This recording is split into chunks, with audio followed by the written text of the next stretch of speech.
going, everyone? I made a video, like a short video, obviously, a while ago. So you can probably hear my dog drinking water in the background. Sorry about that.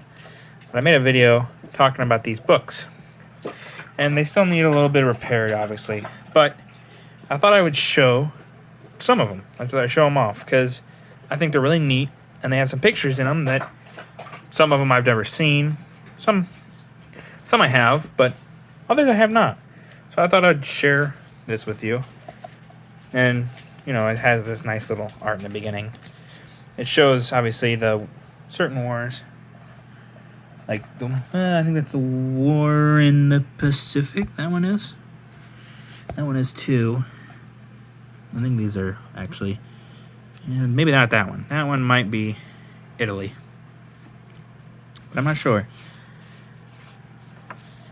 As you can see, these are copyright 1944. So they're decently old. They're not new, to say the least, as you can tell from the wear and tear on them. This just gives a brief description of the war in Europe. Let me see. I won't read this all out to you, but I thought it was interesting. As the German demands, and obviously this is the prelude. This is the German demands. And it's got the Russian and Finnish war, the war in the West. Now it starts getting to the pictures and some of the descriptions. Obviously, this is Neville Chamberlain. I think is that a picture of him giving his speech? Neville Chamberlain. I believe so. It's Neville Chamberlain, and then we've got, obviously, all these are labeled at the top here. I'll try to point that out and try to make sure that you can see the bottom text that describes all these pictures. We got, obviously, the air raid sirens and London and things like that. The Athenia torpedoed, which I've never even heard of the Athenia, but clearly it was big enough back when this was made that they talked about it. I've never heard of it, even though I like to think of myself as someone who knows a lot about World War II. This I don't, and I don't know why. Maybe I do and I just don't remember it. But this is the first ship torpedoed, it seems like, after the war was declared. So that's pretty interesting. There's the pictures of the German advance in Poland. It's interesting that they have, obviously, the horse and buggies, or horse and carts. It's them moving artillery into Poland. Obviously, most of these pictures are probably staged, because most pictures during this time, they would retake them to get them in a better light or things like that. Things that they thought would look better for public and things like that. They did that with, like, Iwo Jima. Obviously, everyone knows that one.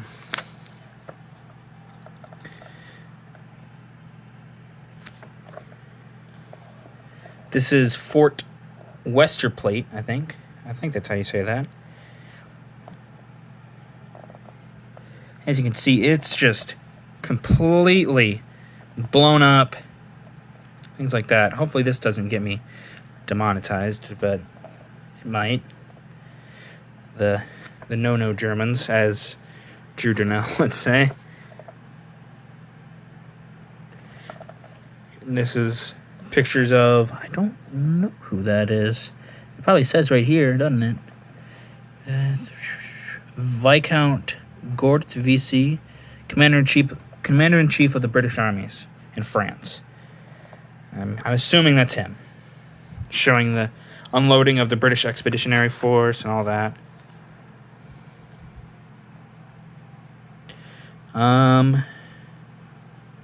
This is the HM aircraft carrier Courageous. And this is the torpedoing of the Courageous. The first big loss for the Royal Navy. Interesting. I might make this a few parts for this book. They're not all released today, but maybe. Because this might take a while. There's, as you can see, a lot of pages, and I'm going at a decently slow pace because I want to show these off. Maybe not the best I can, but as good as I can. This is the horrors of an invaded Poland, as it says, shambles in Warsaw. This poor kid, obviously, is in this obliterated city.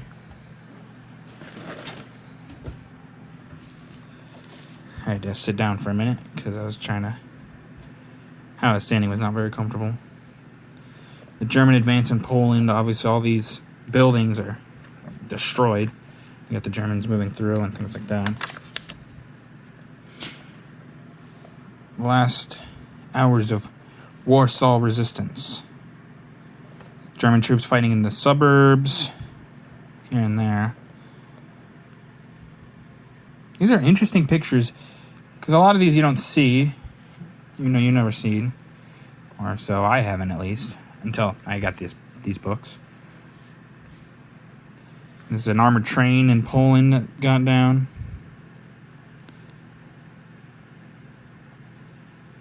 The no Germans. You can't show that. Yeah. 520-pound bombs. That's pretty heavy. And they destroyed this big armored train, which not good for Poland, obviously. The surrender of Warsaw. That looks like Polish. Are those Polish troops or Germans? I can't tell. They have what appears to be in a train car deciding the surrender of Poland.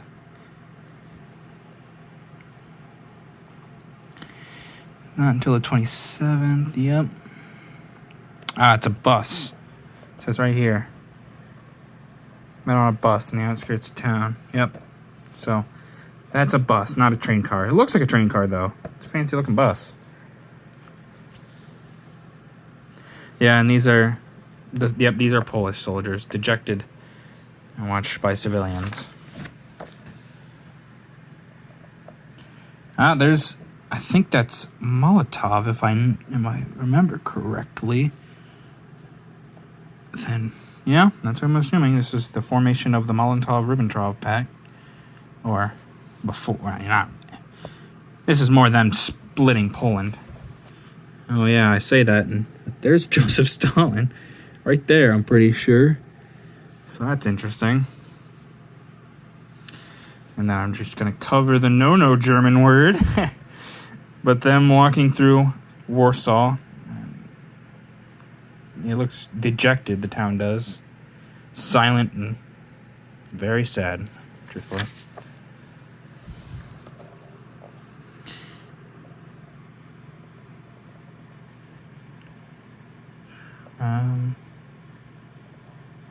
This is just patrols, but these are bombed out. That's a bombed out building, so I don't know why they're saying that.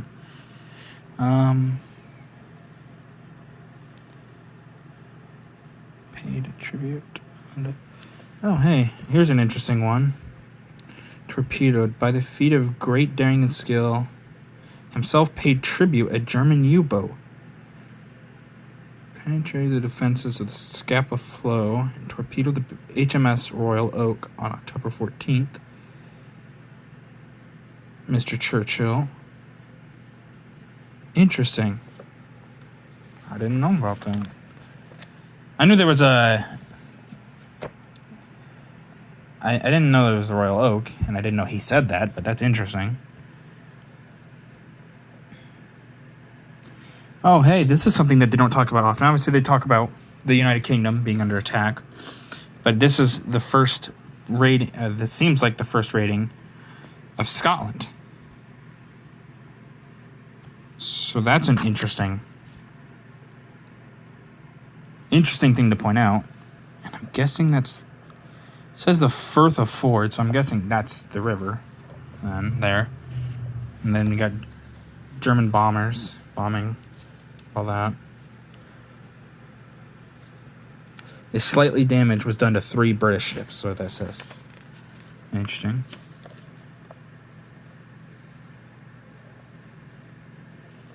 Oh, the U.S. Senate repealing an embargo on giving the guns to the Allies. Yep, there it is. Giving stuff to the Allies.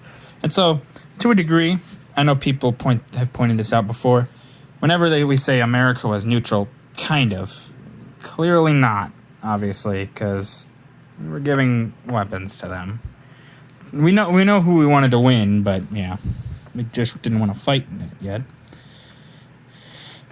Yep, air aid from the Americans. Look at that.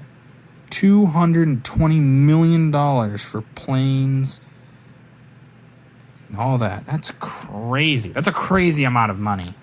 Like, I don't know what that would be in today's money, but even still, that's a lot of money worth of supplies. The Munich beer hall explosion. This is an important one. It's maybe an attempt on his life. More him trying to get more power. Really. But this is the anniversary of it. I mean, that's what the beer hall explosion was. But this is his anniversary of it. And it's interesting, this picture. It's always interesting to see pictures of the man because, well, there are quite a few. But it's interesting to see him flaunt what he clearly thought he could do. Fighting the U-boat menace and fugitives in a new war. This is the Finns when Russia declared war on them, they say Russia here, but I think they mean the Soviet Union because I mean technically yes, it's mostly majority Russian, but there are other peoples within the Soviet Union, not just the Russians. Heck, Joseph Stalin wasn't even a Russian; he was a Georgian, so that's interesting, I guess. Yep, there it is. The Reds come to Finland. It's interesting how when this book was made, and they're not showing the Russians in a good light, and we were allies with them at this time. So when this book was made, so clearly, someone didn't have as many biases against them. To be fair, though, we kind of always figured.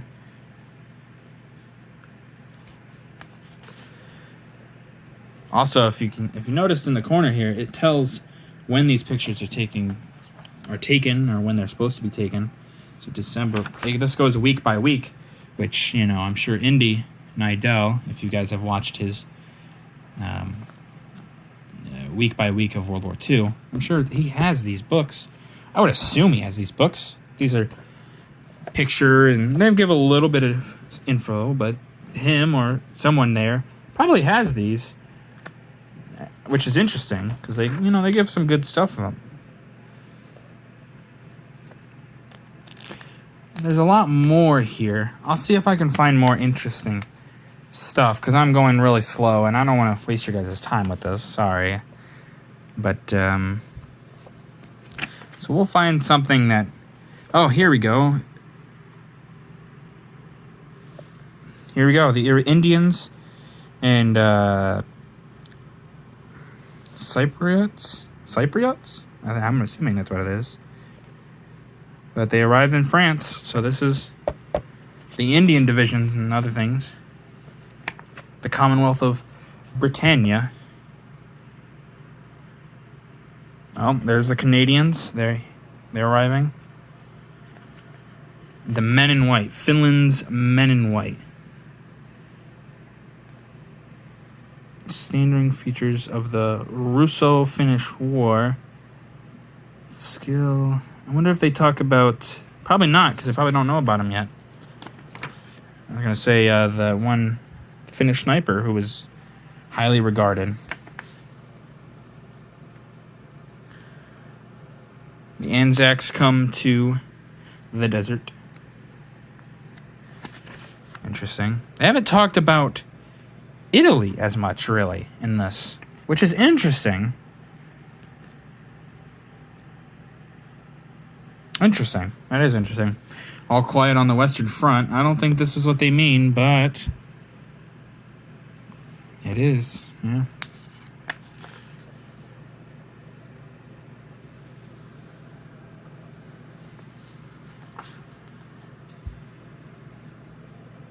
British Prime Minister pays a visit.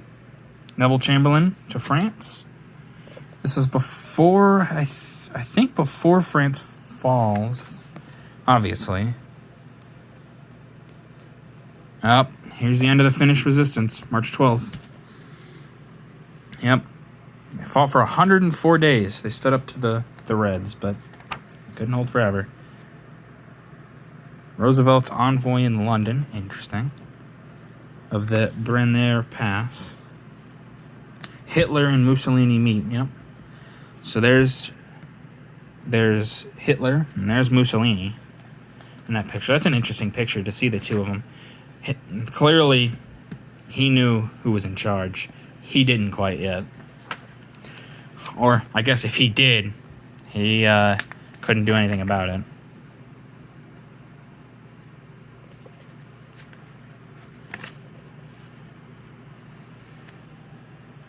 Oh, Denmark and Norway invaded. Denmark, I know, goes down in 6 days. Norway holds up, I think, for a little bit longer, but not by much.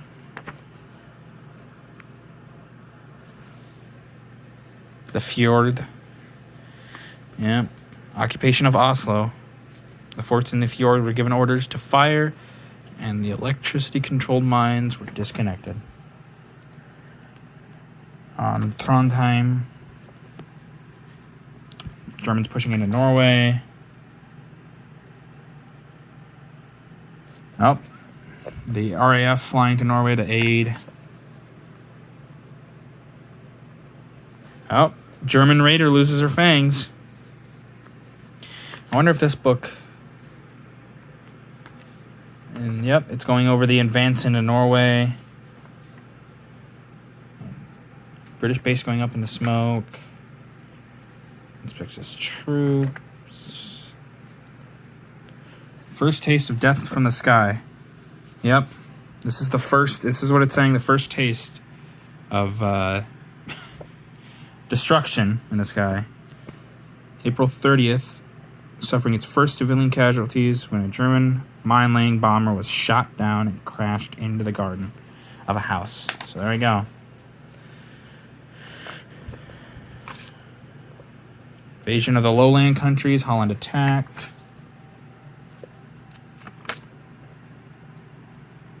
And they're rolling through Luxembourg. Poor little Luxembourg. And Belgium.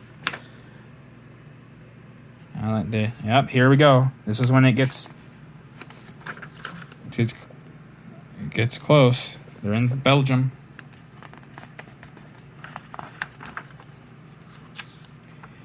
Oh, there we go. There was a page that wasn't wanting to turn.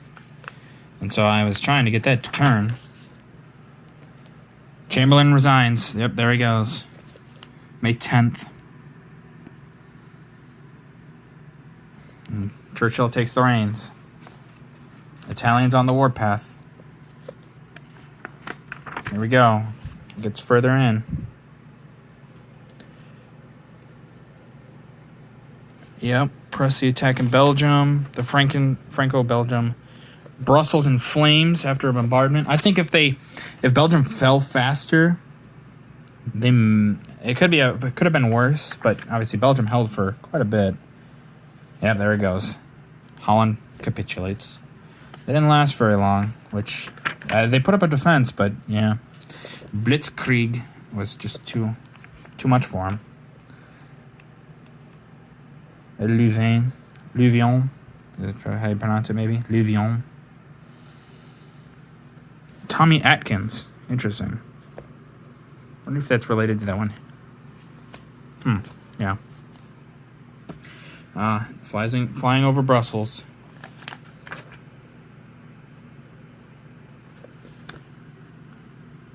Wagen. Yep, Germans crossing the Aisne. Northern France, here it comes. They reach the Channel. Open towns. Yep, they bombing French cities.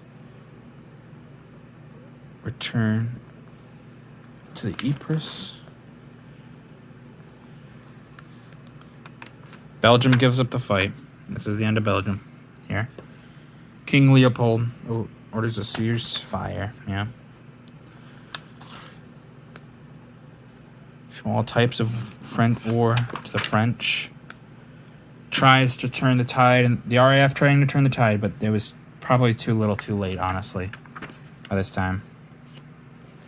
Oh, and here is a map. It's kind of hard to look at, even with this picture. With the German advance coming from here, getting through Brussels and all that. It's very... We have a little guide here, but this picture is a little hard, obviously, because it's all art drawn, which is very beautiful, but you got the lines here, some lines here, and then pushing in, circling here. It's an encirclement. It has what the lines mean here and things like that. Yeah, it's an interesting picture. There we go, the RAF with Dunkirk.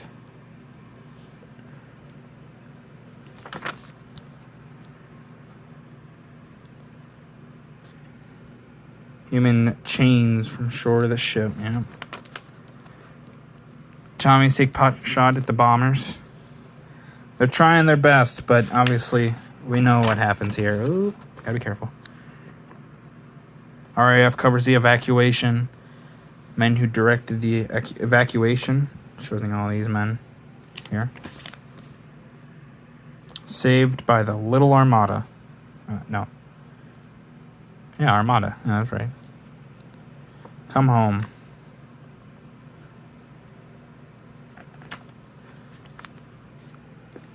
Little ships that did the big work. Yep, here we go. It's showing all the British people's ships that saved them at Dunkirk. That's nice to show that. Oh, air raids in Paris. All right, for now, I'm going to end this here. We're at page 149. I will show more of this tomorrow if anyone wants to watch it. If you don't, I understand. But thank you for viewing this if you have, and I'm not going to ask you to subscribe or anything. I just was showing this because I think this is interesting. So if you like it, give a like. If you don't, tell me why. And tell me if you want to see if I can try to make better quality of this or not. Yeah, thank you.